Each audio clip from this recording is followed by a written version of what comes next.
The Gospel of John and the book of Revelation were written in a similar manner. No surprise there, as the same author is behind both books, the Apostle John. Unlike the other three Gospels, John uses the first half of his Gospel to describe the general history and life of Christ and his ministry, while the entire second half of John's Gospel deals only and strictly with the very end of Christ's life, the last 7 days of his life. Similarly, while the first half of the book of Revelation deals with the overall history, the entire second half of the book of Revelation deals only and strictly with the end of history. Also, just as right in the middle of John's Gospel in chapter 12, Christ highlights the message of the cross by saying that he would be lifted up on the cross and that through this act, Satan would be cast out. So in the very middle of Revelation, again it so happens in chapter 12, John highlights the message of the cross, claiming that Satan was cast out and defeated through Christ's blood. Let's have a look at these passages at the very heart of John's Gospel and the book of Revelation. John chapter 12, verses 31 to 33. Now is the judgment of this world.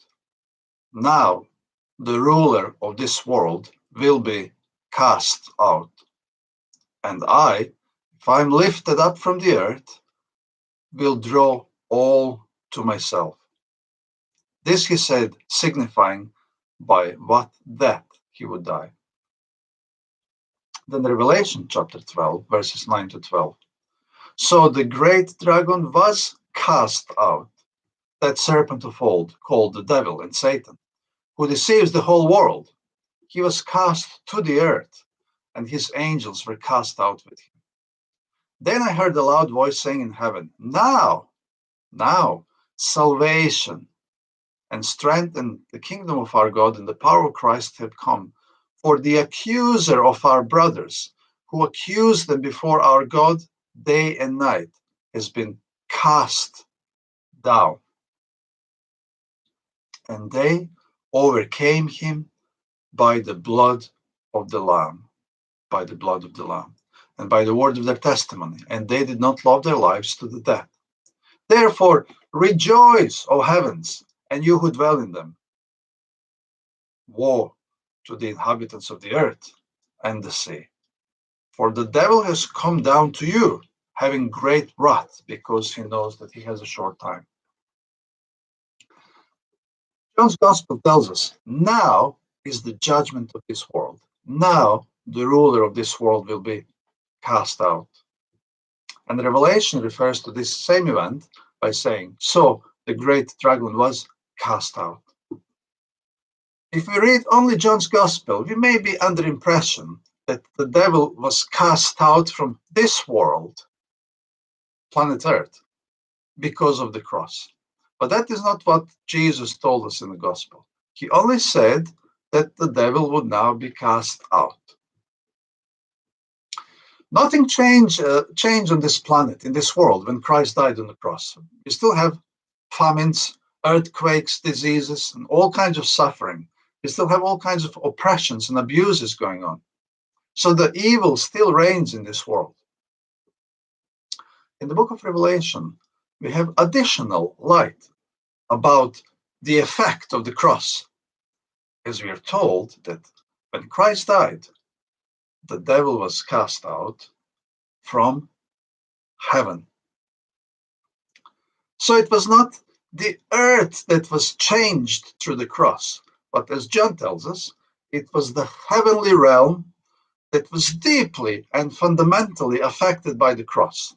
Satan was cast out of heaven, and consequently, there was a big celebration in heaven. This is what Christ had in mind when he said, now the ruler of this world will be cast out. But what did Christ have in mind when he said, "Now is the judgment of this world"? The cross is the initial judgment of God upon both this world and its ruler.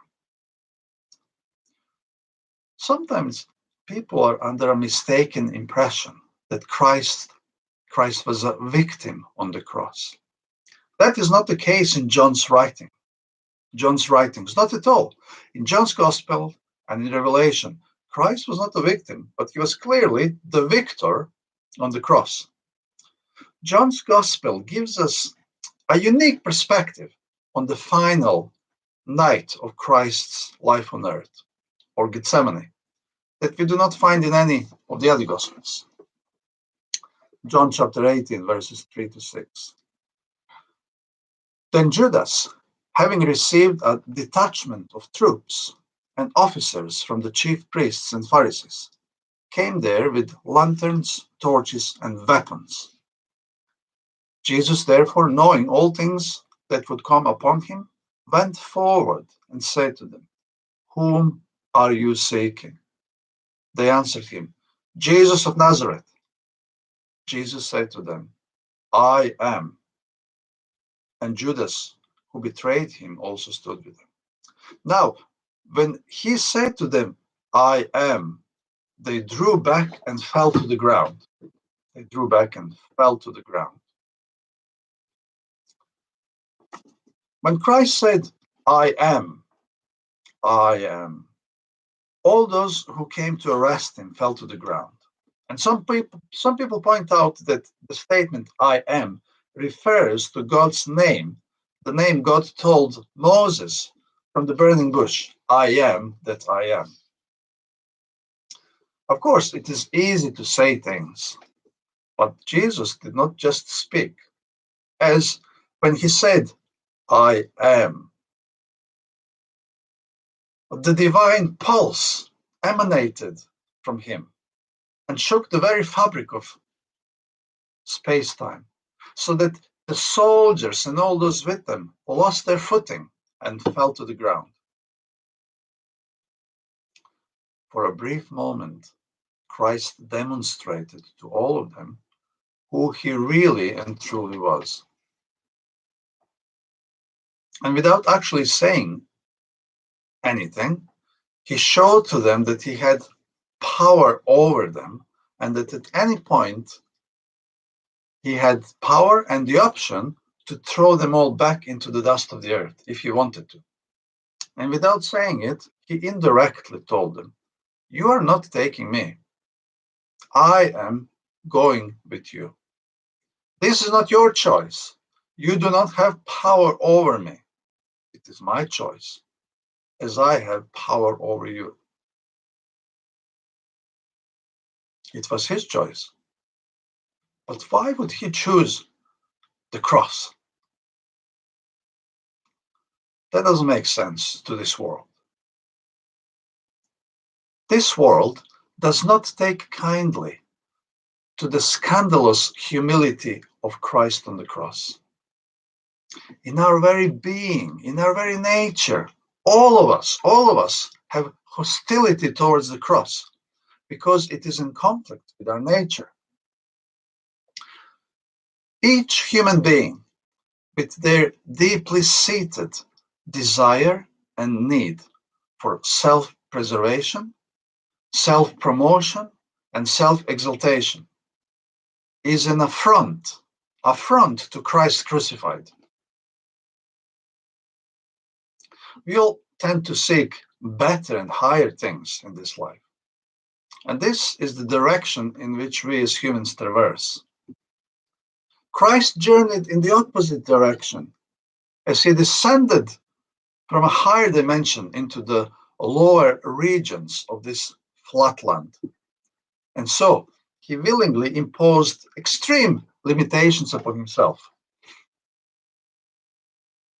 Everything this world stands for is in enmity to the cross of Christ. And so, through the cross, Christ pronounced judgment upon this world and upon all of its principles and standards. This is our personal, individual reality also, as we all of us play a role in the drama of this evil world. All our ambitions, desires, and motives are subconsciously compromised with evil and mingled with darkness, contributing to the overall state of the world. This is so because behind the curtain, deep in the dark, there are invisible powers that are seeking to control this world by keeping it in darkness and away from the light emanating from the cross. But there is the light shining in the darkness. And if we look towards this light, we face Christ crucified, whose self-sacrifice silently pronounces judgment upon this dark world and all of its inhabitants. And there we get a glimpse of the triumph of light over darkness. And each one of us can participate in this victory if we choose to accept the cross and continue to observe the light from the cross, which emanates from the very heart and mind of God who created the soul. And of course, this is a delicate work that affects the invisible realm of the human hearts. Christ said, "When I am lifted up, I will draw all to myself."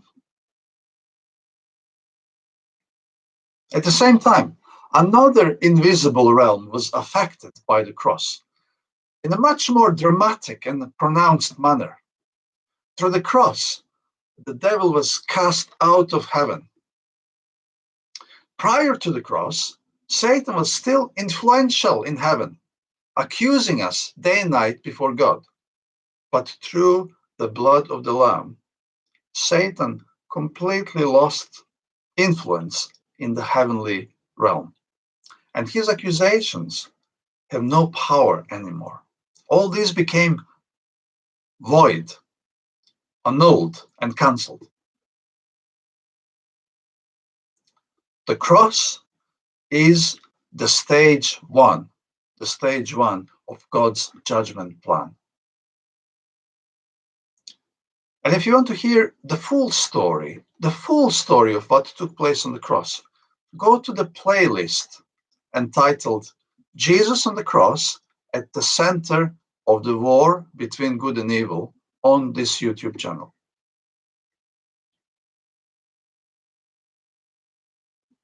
The next stage, the stage 2 of God's judgment, is not linked with Christ's first coming or the cross, but it is linked with Christ's second coming and its prelude.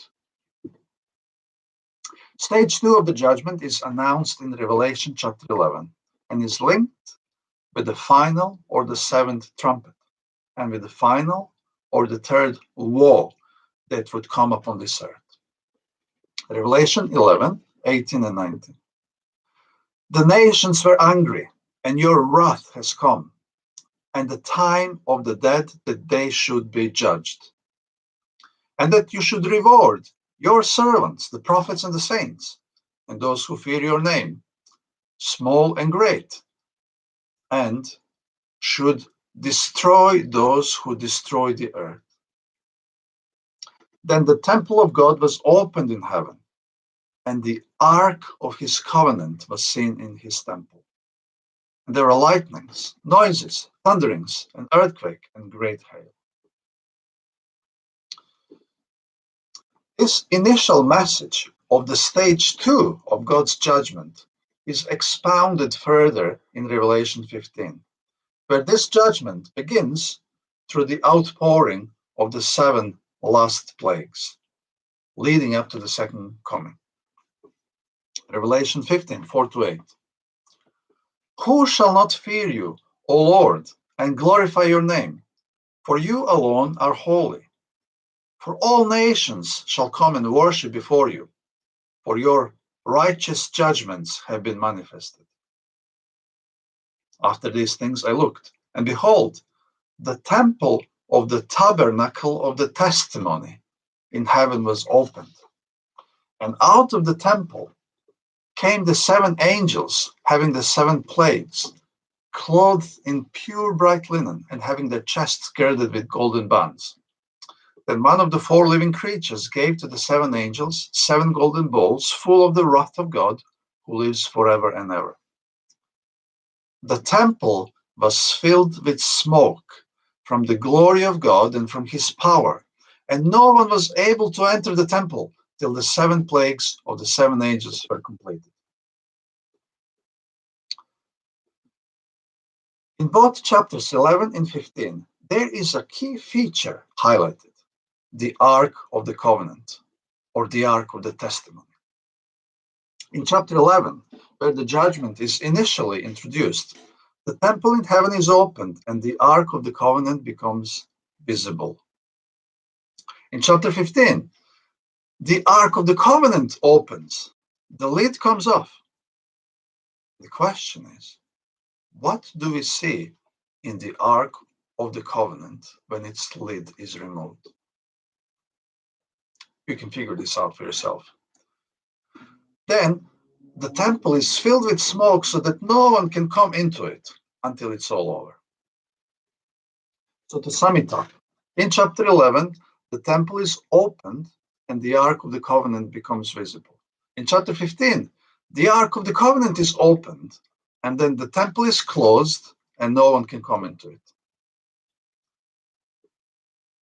Of course, we need to remember that this imagery is symbolic. There is no actual furniture in heaven. These symbolic visions of the heavenly sanctuary, focusing on the Ark of the Covenant, point to its final function.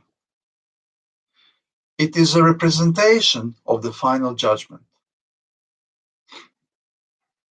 And subsequently, there is no more need for the sanctuary symbolism.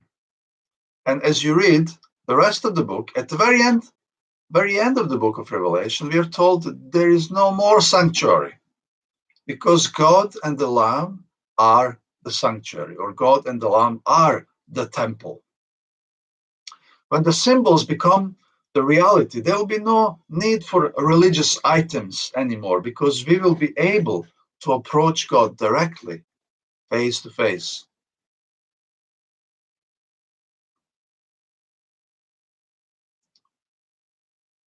The way the final judgment, or more correctly, the stage 2 of God's judgment is portrayed in Revelation, is not like a standard tribunal with a lot of paperwork. No, the way this judgment is portrayed resembles much more the work of the Hebrew judges like Samson, rather than the work of the Roman judges like Pontius Pilate. God judges the great oppressor of his people, represented through the symbol of Babylon, by sending the plagues which will result in the deliverance of his people. Just like God did it through Moses when he delivered his people from Egypt through the 10 plagues. And then, as a culmination, Christ appears on a white horse as a warrior judge, doing exactly the same work as Samson, defeating the enemies of God's people. This is the Hebrew understanding of the judge, whereas in the book of Judges, as we read, the Hebrew judges are portrayed as warriors and liberators of God's people. As the book of Daniel tells us, the final judgment is pronounced for or in favor of the saints. And Revelation adds, it was pronounced against Babylon. This is the verdict of God. He will destroy the ultimate oppressor, and he will liberate the oppressed. That is God's final verdict and judgment and righteous act. Revelation chapter 19, verses 19 and 20. And I saw the beast, the kings of the earth, and their armies gathered together to make war against him who sat on the horse and against his army. Then the beast was captured, and with him the false prophet who worked signs in his presence, by which he deceived those who received the mark of the beast and those who worshipped his image. These two were cast alive into the lake of fire, burning with brimstone.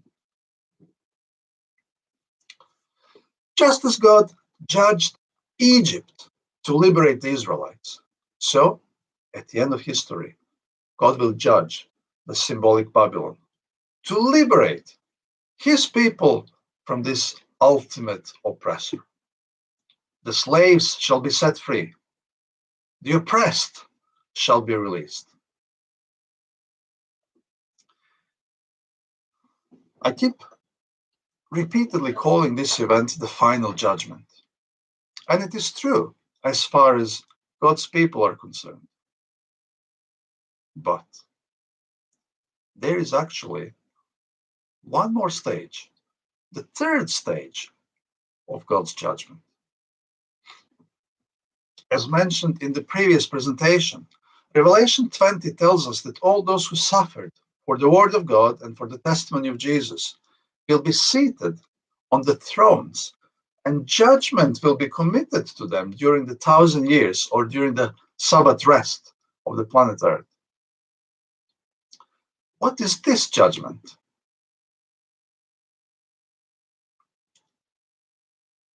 At the end of this Earth's Sabbath rest, there will be the second resurrection, that which Daniel 12 calls the resurrection of shame and everlasting contempt, or which Jesus calls the resurrection of condemnation in John chapter 5, or as the Apostle Paul said in the book of Acts 24:15, that there will be a resurrection of the dead, both of the just and the unjust.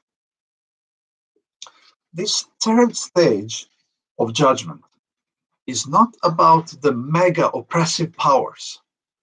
The beasts have already been destroyed in the lake of fire at the stage 2 of God's judgment in Revelation 19. This third stage is a personal, individual judgment of all those who have exhibited the same oppressive spirit, the same characteristics of the beast and of the dragon in their individual lives.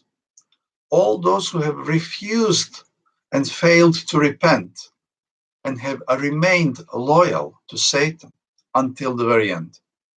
So much so that after this second resurrection, they will follow Satan for one more final mission. Revelation 20:4-9. And I saw thrones, and they sat on them, and judgment was committed to them. Then I saw the souls of those who have been beheaded for their witness to Jesus and for the word of God, who had not worshipped the beast or his image, and had not received his mark on their foreheads, on their hands. And they lived and reigned with Christ for 1,000 years. But the rest of the dead did not live again until the 1,000 years were finished. This is the first resurrection. Blessed and holy is he who has part in the first resurrection. Over such, the second death has no power. But they shall be priests of God and of Christ, and shall reign with him 1,000 years. Now, when the 1,000 years have expired, Satan will be released from his prison and will go out to deceive the nations which are in the four corners of the earth, Gog and Magog, to gather them together to battle, whose number is as the sand of the sea. They went up on the breadth of the earth and surrounded the camp of the saints and the beloved city. And fire came down from God out of heaven and devoured them. And then same chapter, verses 14 and 15. Then death and Hades were cast into the lake of fire. This is the second death. And anyone not found written in the book of life was cast into the lake of fire.